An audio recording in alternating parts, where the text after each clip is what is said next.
Assalamualaikum warahmatullahi wabarakatuh. Bertemu kembali di pembelajaran matematika. Untuk bab kali ini kita akan mempelajari bab matriks yang berada di kelas 11.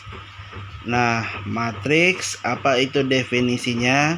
Matriks yaitu susunan berbentuk persegi panjang dari M dikali N elemen. Biasanya yang disusun dalam M itu adalah baris dan N itu adalah kolom.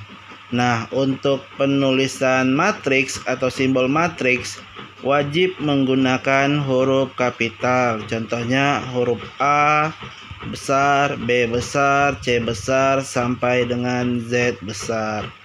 Ordo matriks yaitu banyak baris dan kolom pada suatu matriks. Contohnya matriks A itu M dikali N, berarti M itu adalah baris dan N itu adalah kolom. Oke, sampai sini teman-teman paham ya, dasarnya dulu ya, sebelum kita masuk ke contoh soalnya. Nah, lalu bagaimana contoh soalnya? Nah, coba disimak baik-baik videonya. Nah, di sini ada contoh sebuah matriks 4A 4 kali 3. Kalau kita lihat ordo matriks berarti barisnya itu ada 4, kolomnya itu ada 3. Nah, itu bisa dilihat itu 4 kali 3 disebut dengan ordo matriks A, di mana 4 itu merupakan baris. Baris itu yaitu yang berada searah seperti sejajar. A, B, C itu satu baris. Oke, baris pertama.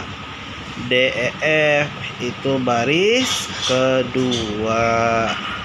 G, H, I itu baris ketiga. Dan J, K, L itu adalah baris keempat. Nah, lalu kolom yang mana? Kolom yaitu yang berada menurun pada matriks.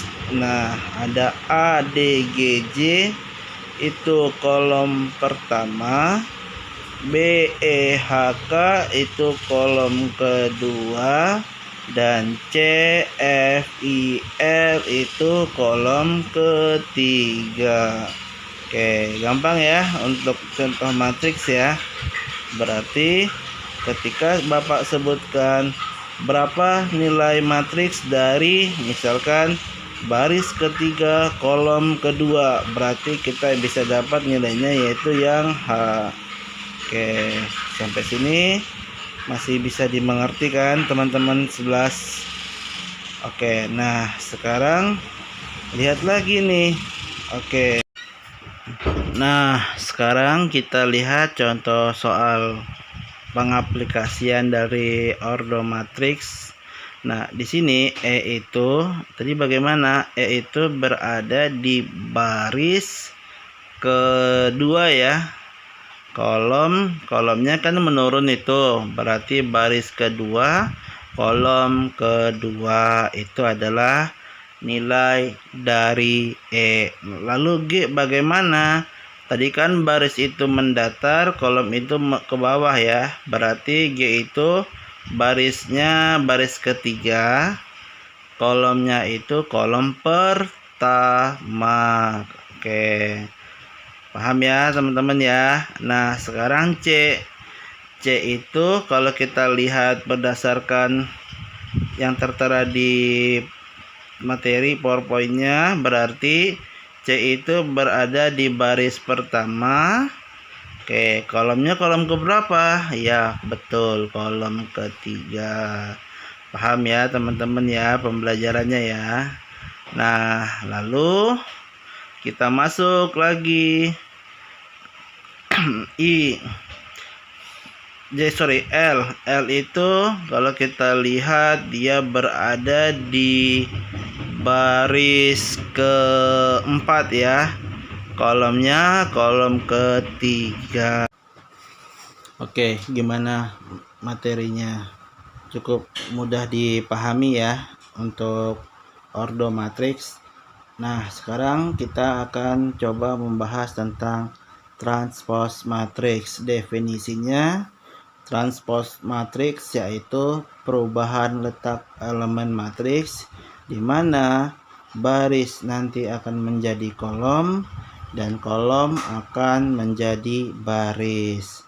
Contoh penulisannya, simbol transpose matriks itu harus menggunakan huruf T pangkat atau pangkat T.